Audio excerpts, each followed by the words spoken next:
Hello again and welcome. In today's video I'm going to be showing the method that I use now and have done for the last 18 months or so, I should think, of turning fruit, whether it be an apple, a pear. And mostly when we turn fruit, we turn the shape of the fruit, we drill a small hole in the top, either turn a stem or get a twig from the garden and use as a stem, pop it in, stick it in with a bit of CA glue and then part the fruit off. 90% of the time that's fine, because if it's got to be sitting on a surface then that's what you need. But if it's in a bowl of fruit, of other turned fruit, it's all the fruit standing up to attention, which is not very natural. And basically if it wobbles over it shows the flat bottom, which doesn't look very realistic. Now I don't know whether I saw this in a YouTube video, and if I did I can't find it. If I do I'll put a link in the description below, because that inspired me, but I think that I read it in an article in Woodturning magazine or something similar, and it's basically using a screw chuck, a homemade screw chuck like this one, and I'll show you how I did that and very briefly. And then you could also use a vacuum chuck if you've got one, if you've got a vacuum set up on your lathe, or indeed a jam chuck. But this is the method I use and I find it works very well. There's a couple of little things to consider when you're making these, and I'll go through that in a bit more detail before we actually get turning. I'll be using pear wood for this apple, which was kindly given to me by my old mate Colin King from down the road there. A couple of years ago now, but I'll be using that, so hopefully I do that justice, Colin, and thank you for the wood. Before we go, I've got a sticker and a fridge magnet from my old mate Mark Miller from Canada, and I'll put a link to Mark's website. He hasn't got a YouTube channel. And Dave Rothwell, who visited me last week with his lovely wife Fiona and their 2 kids, has a sticker, Rothwell Arms Woodturning. And I think Dave's got a website as well, so I'll put a link to that as well. Thanks for that, Dave, and really enjoyed it when you came to visit. And lastly, but by no means least, Chris Parker of Spalted Vase, Ulness Walton Crafts. And Chris has got a YouTube channel and he does some great stuff, does quite a bit of colouring and texturing, etc. Very talented guy. I'll put a link in the description below. Go across and subscribe and watch Chris's antics, for want of a better word. Okay, so I think that just about covers it. We'll change the camera angle now and I'll go through a little bit of detail on the screw chuck, how I made that and how I use it, and we'll turn an apple from pear wood. Okay, so just a little bit of detail about the actual screw chuck. All you need is a nice meaty screw. This one is a 70mm screw and I think the shank is about 5mm, and it's got a nice deep thread which gives a nice secure hold on the workpiece. So then what I did was got a piece of oak scrap and put it between centres, turned it to round, put a tenon on it to fit into the jaws of my chuck. I also always put a little Sharpie mark on the edge there while it's in the chuck, and that corresponds to a mark on one of the jaws, and then that means every time I use it I can line it up so it runs true every time. The shape is purely what I happen to do. It's not important. What is important in my view is to make sure the face is concave, so that it dips, because I can never get these screws, doesn't matter how carefully I screw them in. I used a 3.5mm drill bit for the hole, and that's a nice size to get a good purchase with the screw threads. It's also a good size for the stem and for the calyx, the bit that goes in the bottom of the apple. And drilled right through and then carefully drill that screw in. It's always a little bit off, but as I say, if you've got that dished, then you can get your piece tight up against the face and that will run fairly true, enough to turn it. In addition, what I do, I've got a bit of sponge mouse mat there, and I've just drilled a hole in the middle and that fits on top. Just cut the edges off to make it look neater, and I normally stick it down with a bit of CA glue so I don't lose it, and then that protects the finish of your apple when you screw it on to finish off the bottom. And that's all there is to it. So we'll Change the camera angle now, and we'll start turning this apple finally out of pear wood.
Now, there's our apple, and what we would normally do now is put the stem in here, and I would have gone a little bit more round the corner here, if you like, and I wanted to leave a little bit there for the next operation, just to give me something to work with, to get a nice curve in and to get the indent underneath as well.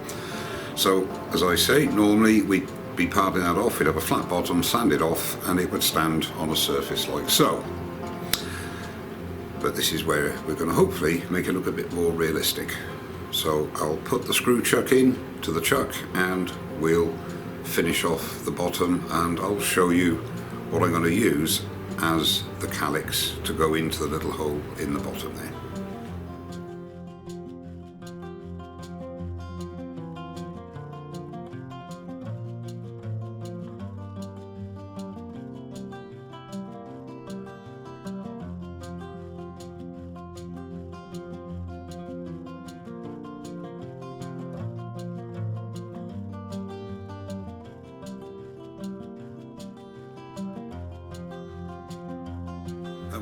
One important point I think worthy of note is when you're doing what I call feathering the sanding, because you've already sanded and finished here and you're encroaching onto your finish when you do something like this, when you start with your low grit, on your next finer grit, you're going to just feather it a bit further into the finish, and then the final grit, in this case it'll be 320, just go over a bit more, because that is what I sanded the apple to previously. So that way then you've actually got, at that point where the finish is gone, you've actually got the same sanding. And then obviously I've got Yorkshire grit on now, and then Hampshire sheen and finish it, and then we'll put in the little bits of furniture, for want of a better word, and the job will be finished.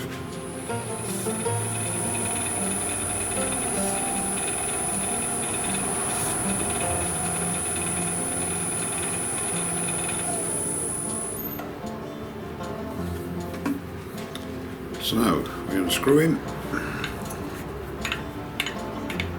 and all we've got to do now is to put in the stem and the little calyx at the bottom.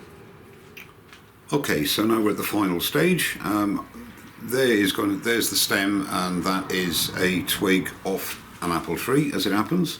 And what I've done is just sprayed a couple of coats of acrylic gloss lacquer on there, just to give it a little bit of a twinkle, a bit of a shine. And what I'm going to use for the calyx is whole cloves. And if you tip them out, find one that you like, and then let's have a look here.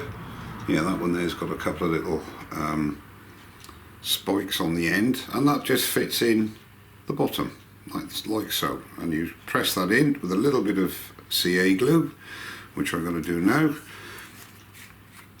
And you want literally a tiny little piece, bit of CA glue on there, and I'm using medium, just a little bit. And then this is always the bit I get CA glue on the apple. I'll give that a couple of seconds to set up, and there you've got your little calyx in the bottom of the apple. And then the last thing I do is the stem. We just let that set up, put him on his side for now, and the same thing, a little bit of CA glue on the end. It's quite a tight fit, so you won't need a lot. And then just press that home to the depth you want, which is there. And then that, I think, looks rather natural. Let's see if I can get it there. There we go. There's your stem, and there's your calyx at the bottom. Now when that's dried, a couple of minutes, when that's in the fruit bowl and it rolls on its side, it'll look natural. Okay, well, I hope you've enjoyed it, picked up a few tips. Thank you very much indeed for watching. Don't forget to subscribe, and I'll see you very soon. Cheers now.